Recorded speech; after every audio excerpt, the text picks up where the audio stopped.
La retraite, justement, du RN. Honnêtement, moi, je suis perdu dans la retraite du RN. Est-ce qu'il y a, comment dire, pour tout le monde, un point commun de travail, si j'ose dire, un temps de travail commun à tout le monde, qui fait que vous avez une proposition claire sur la retraite au Rassemblement national? Je vais vous l'expliquer en 30 secondes, si ça vous va. Pour ceux qui ont commencé à travailler, c'est le projet présidentiel de 2022, c'était celui des législatives portées par Jordan Bardella, ceux qui ont commencé à travailler entre 17 ans et 20 ans, et qui à 60 ans ont 40 annuités de cotisation, ils peuvent partir. Ensuite, et c'était dans notre niche parlementaire le 31 octobre dernier, c'était très simple, on revenait à la situation précédente, c'est-à-dire âge légal 62 ans, et pour avoir une retraite à taux plein, il fallait 42 annuités de cotisation. Mais ça, c'est souvent très contesté. L'Europe entière travaille plus, et la première chose que fait le Rassemblement national lorsqu'il a cette fameuse journée de niche parlementaire, il trouve le plus intéressant de proposer ce sujet-là, sans doute pour des raisons électorales, parce que vous avez une base de gens qui ont travaillé effectivement, qui sont des employés, des ouvriers, qui parfois ont commencé plus tôt, c'est vrai, et qui sont sensibles à cette mesure. Et certains y ont vu simplement une volonté démagogique. Mais c'est une base qui est très large à l'heure. Parce que 80% des Français refusaient, et refusent toujours d'ailleurs, cette réforme. Je suis d'accord avec Donc vous, c'est une grosse base, vous en conviendrez. Mais Philippe, c'est peut-être pas parce qu'ils le veulent qu'il faut les écouter, parce que paraît-il on ne peut plus financer, c'est ce que j'entends. Je suis pas un spécialiste de la retraite. Les Italiens vont jusqu'à 66, 67, etc. Oui, tout le monde parce qu'ils font plus d'enfants. Non, mais faut aller jusqu'au bout du. Mais il faut aller jusqu'au bout du raisonnement et pas faire preuve de paresse intellectuelle. Alors déjà, c'est une mesure de justice sociale. Non, mais c'est pas pour vous que je disais ça, mon cher Pascal Pro.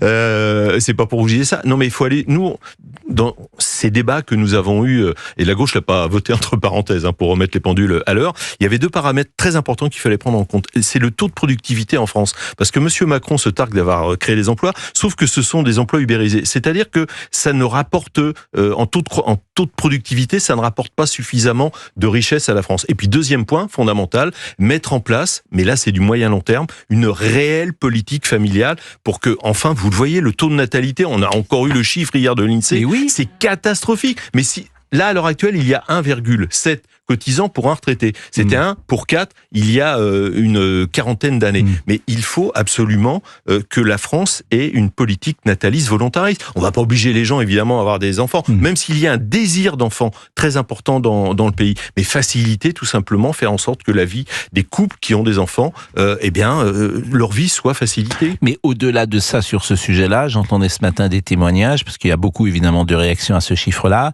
C'est vrai que la vie est rude aujourd'hui. C'est vrai qu'il y a une éco-anxiété, disaient un ou deux psys que j'ai entendu. C'est-à-dire que des jeunes gens qui ont 20 ans, 25 ans, qui se disent faire un enfant dans ces conditions, sur cette terre. Il y a un climat général qui ne favorise pas. Il y a également la parole des femmes. Parce que effectivement, certaines disent réduire la femme à la mère, ce n'est pas un discours aujourd'hui qui est très entendu, qui est très porteur. Donc, il y a beaucoup de raisons qui existent en Occident, le recul de la natalité. Mais on peut être mère et travailler. Et justement, quand je vous disais faciliter la vie des familles et des femmes qui travaillent, c'est évidemment un angle extrêmement important. Et puisque vous disiez, effectivement, c'est très l'éco-anxiété. Moi, j'ai surpris une conversation. J'étais en train de me faire maquiller, parce qu'on passe parfois à la télé aussi. 3 jeunes maquilleuses qui parlaient et qui disaient, mais la première disait, moi je veux pas d'enfant parce que je veux pas qu'il vive avec un masque à oxygène. La deuxième disait, mais moi je voudrais qu'il ait de l'eau potable à boire tout au long de sa vie. Et la troisième disait, oui, vous avez raison, moi non plus j'en veux pas. Et alors là, j'ai fait quelque chose, je leur ai dit, écoutez, excusez-moi, mais je vous entends, je vais faire quelque chose qui est pas poli, je vais m'insérer dans votre conversation. Parce que ce que vous dites, ça n'a pas de sens. Et je vais vous dire maintenant pourquoi ça n'a pas de sens. Parce que ce que vous faites là, ça veut dire que nous en France, en Europe, on fait de moins en moins d'enfants. Il n'y a pas que la France, parce qu'à la limite, on s'en sort un peu mieux que les autres. En Italie, c'est 1,2 enfants par femme. Mais de l'autre côté de la Méditerranée, en Afrique, ils sont 1,250 milliard. En 2050, ils sont 2,5 milliards. La nature a horreur du vide. Donc, nous sommes sur un continent qui va se dépeupler et vous avez une explosion démographique de l'autre. Qu'est-ce qui va se passer ? Ils vont traverser la Méditerranée, mais à la limite, ça peut se comprendre. Ça peut très bien se comprendre. Donc, votre sacrifice, il est complètement vain. Donc, effectivement, cette éco-anxiété, il faut vraiment revenir là-dessus. Et je pense que des Greta Thunberg et autres ont une part de responsabilité dans ce délire. Et pas que Greta Thunberg. Non, mais c'est un bon produit marketing, hein, Greta Thunberg. Mais j'ai envie de vous dire, et vous avez souvent travaillé, et longtemps même, toute votre carrière professionnelle, vous avez travaillé dans les médias ont une responsabilité d'avoir infusé un discours dominant qui change, et c'est tant mieux, mais pour expliquer que le monde est horrible et qu'il faut le changer. Il est 11h11, on est avec Philippe Ballard, on va parler de François Rebsamen, parce qu'il ne vous respecte pas du tout, François Rebsamen. Ça on a remarqué. Bah oui, mais il l'a dit. Mais on va en parler après la pause. D'accord. Il ne vous respecte pas. Moi, si quelqu'un me dit je ne me respecte pas, franchement, je vous trouve un peu frileux sur ce thème depuis hier, le Rassemblement national. Vous pourriez demander tout simplement qu'il soit exclu du gouvernement, puisqu'il explique qu'il ne vous respecte pas. Alors, et il demande votre voix, ou le gouvernement demande votre voix, ou la non-censure. Mais on en parle, comme je le dis, après la pause. Il est 11h12, vous êtes sur Europe 1.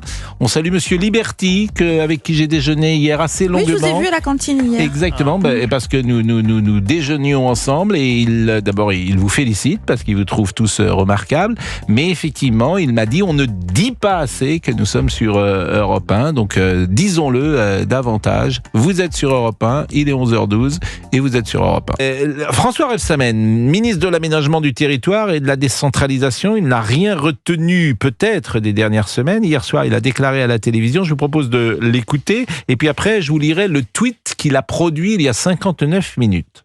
C'est les Insoumis, moi je les respecte, je respecte toutes les forces politiques sauf le RN, je le dis ici, mais c'est ma position, et donc c'est pas du tout... Vous ne respectez pas le RN? Non, moi je respecte pas ceux qui portent, pas tous, heureusement, j'en connais dans mon département, mais ceux qui portent les discours de haine et d'exclusion de l'autre, c'est pas ma tasse de thé. Bon, alors évidemment, c'est toujours facile dans ces cas-là d'excommunier l'adversaire et de parler de discours de haine ou d'exclusion.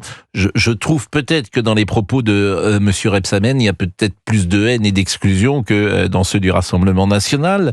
Mais Philippe Ballard pourra lui aussi apporter sa réponse. Ce qui est intéressant, c'est que Monsieur Rebsamen, il y a 59 minutes, il a dit « Je respecte chaque Français ». En revanche, je ne respecte pas les idées du RN, je les combats. Bon. Qu'on combatte des idées, ça ne me dérange pas. Qu'on ne respecte pas les idées, je ne sais pas précisément ce que ça veut dire. Quelle est votre réaction, Philippe Ballard ? Écoutez, nous, ce qu'on demande, c'est qu'on respecte, mais pas nous, députés, Marine Le Pen, Jordan Bardella, nos 11 millions d'électeurs. Voilà. Et si je me réfère aux tweets qui ont été faits notamment par Jordan Bardella dès hier soir, on n'accepte pas. On n'accepte pas ces propos.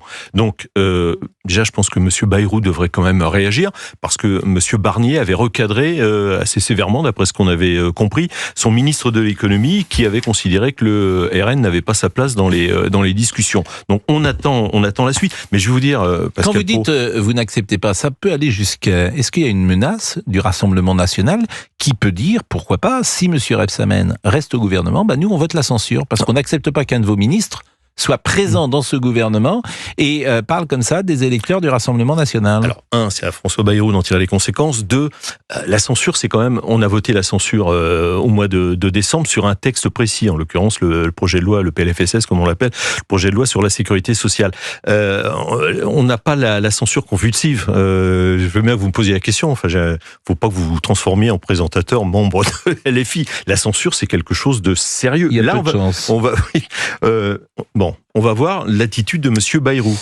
Mais c'est pas étonnant, là, en fait, cette déclaration de Monsieur Rebsamen. Moi, j'ai pas été surpris, je vais vous dire franchement. Moi, je suis étonné parce que je la trouve pas habile et pas très maligne. Non, mais mais attendez, on revient 6 mois en arrière. Parce que l'attitude, ce que dit Monsieur Rebsamen, ça a été l'attitude des macronistes et de LFI qui ont marché main dans la main quand même. Vous vous souvenez? Oui, mais c'est encore autre chose. Ah non, c'est encore autre chose parce que c'est pour des calculs et pour des raisons. Mais ils sont toujours dans cette logique. Donc pourquoi Madame Borne a été élue, Monsieur Darmanin a été élu parce que des candidats Nouveau Front Populaire et parfois LFI se sont retirés et ont appelé à voter pour les macronistes. Et la même chose dans l'autre sens. Il y a des macronistes qui se sont retirés parce qu'arrivés 3e pour faire barrage au Rassemblement national à son candidat, ont appelé à voter pour des candidats du du nouveau Front Populaire et de LFI. C'est la même chose, c'est la suite de ce qui s'est passé dans l'entre-deux tours. Comment donc ça s'était passé d'ailleurs dans l'Oise pour vous? J'avais été réélu dès le premier tour. J'ai eu, merci à mes électeurs, avec 53,2% des C'est votre deuxième suffrages. mandat? C'est mon deuxième mandat. Et la première fois, vous aviez été... J'avais fait 56%, mais au deuxième tour. Donc manifestement, les gens de l'Oise sont contents de vous.